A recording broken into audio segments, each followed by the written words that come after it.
New York State's unemployment rate increases. Saul Zabar, the owner of a popular Jewish food market in Manhattan, passes away. And New York City's largest landlord gets penalized for illegal water fees. From WNYC, this is NYC Now. I'm Janae Pierre. Unemployment benefits are going up in New York State. Those receiving unemployment are now eligible for a weekly payment of up to $869. That's up from the previous max of about $500. Governor Kathy Hochul celebrated the increase with labor leaders, like Wayne Spence of the Public Employees Federation. It is going to profoundly impact the lives of hundreds of thousands of New Yorkers. It's a big deal. It's all because the state paid off a $7 billion unemployment insurance debt to the federal government earlier this year. Recipients should see the new rates on their unemployment checks next week. A man is in police custody after NYPD officials say he stabbed a female employee at a Manhattan beauty supply store Wednesday morning. Officials say it happened shortly after 10 in the Flatiron District. Police say the man and 21-year-old woman got into an argument at the store and may have known each other. The woman was taken to Bellevue Hospital and is expected to survive. An NYPD officer was slashed in the hand during the incident. Officials have yet to charge or identify the suspect. New Yorkers are mourning the death of Saul Zabar, the longtime owner of the iconic Upper West Side gourmet Jewish food market. He died Tuesday at the age of 97. Saul and his brother Stanley inherited the business from their parents, continuing their offerings of smoked fish, bagels, cheeses, and rugula. WNYC spoke to Zabar last October as the deli marked the 120th birthday of the city's subway system by handing out free black and white cookies.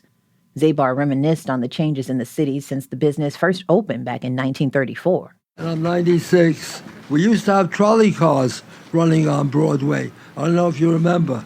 Governor Hochul called Zabar's death a great loss for New York City and anyone who's ever enjoyed the ultimate bagel and lox from Zabar's.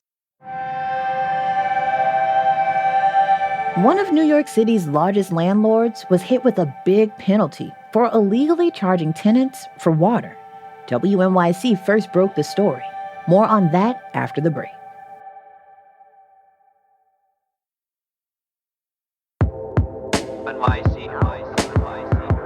Hundreds of rent-stabilized tenants across New York City will be getting a refund. That's after one of the city's largest landlords was hit with a $3.1 million penalty for illegally charging tenants for water.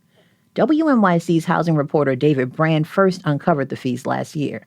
So, David, how did you first discover that this was an issue? Well, it started last summer 2024, when I was looking into a large number of evictions at Lefrak City. You know this place, Janae? I'm unfamiliar, actually. Well, it's this huge housing complex in Corona, Queens. There's 20 different high-rise buildings, about 4,600 apartments. It's run by the Lefrak organization, which owns and operates 59 buildings with rent-stabilized apartments across the city. And at the time, Lefrak City had more evictions than any other development site in New York. So I was looking at hundreds of court records, and I noticed rent ledgers showing how much people owed in rent also included water charges. And a lot of the people who were losing their homes to eviction were also being charged for water and reached hundreds of dollars a month in some cases. And that really sparked my interest because state rules prohibit landlords from charging for water and other essential services in rent-stabilized apartments. So that's when I asked state authorities about these charges. Okay, and what did authorities say?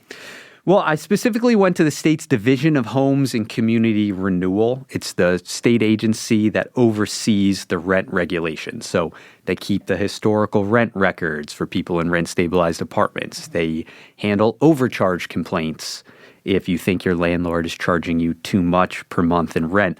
They can also grant increases to landlords who renovate buildings or face financial hardship and apply for rent increase. At first, the agency declined to say whether the water charges were allowed, even though the rules pretty clearly state they're not. And I asked the Lefrak organization about the charges as well, and they told me there was a previous state ruling that actually allowed them to assess these charges on new tenants. I also talked to the tenant association there, though, and once the tenant association leaders realized this was happening, they started to organize And they tried to determine roughly how many households in the complex were getting hit with these water charges. Then they partnered with a nonprofit group called Met Council on Housing.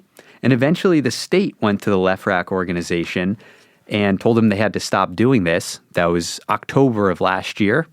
And now, just the other day, they announced this $3.1 million penalty against the company. $3.1 million.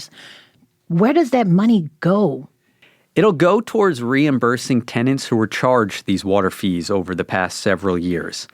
That's nearly 2,000 households in total that they're going to have to reimburse.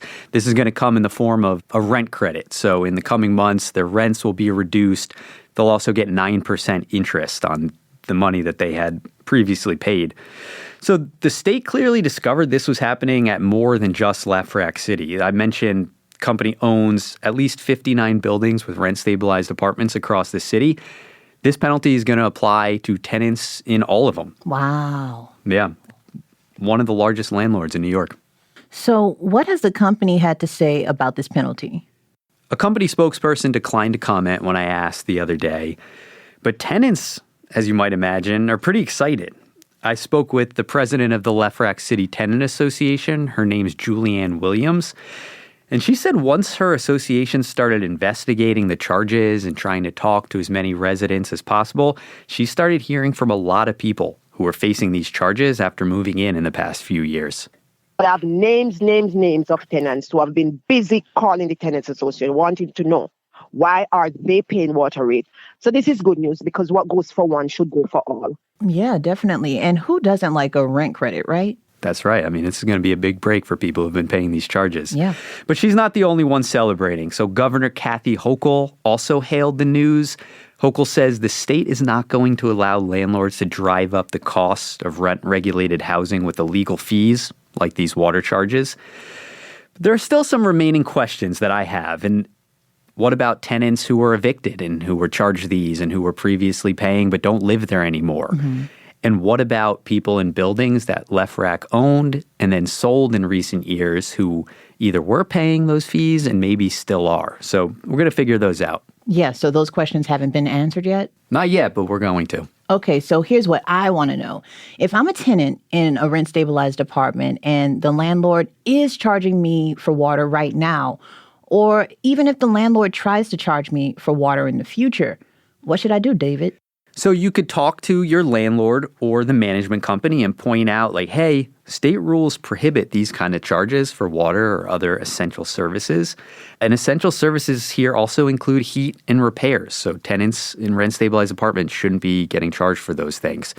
If that doesn't work, you can do what tenants over at LEFRAC City did and file a complaint with the state's housing agency. And David, just to be clear, you broke this story, right? So technically, you're the reason why this settlement is happening. Do you get any of that money? Hey, we're journalists. We're not personal injury lawyers. No commission, no money here. We're just doing this for good journalism. All right. Well, very good journalism. Thank you so much, David. Thank you, Janae. That's WNYC's David Brand. Thanks for listening to NYC Now from WNYC. I'm Janae Pierre. We'll be back tomorrow.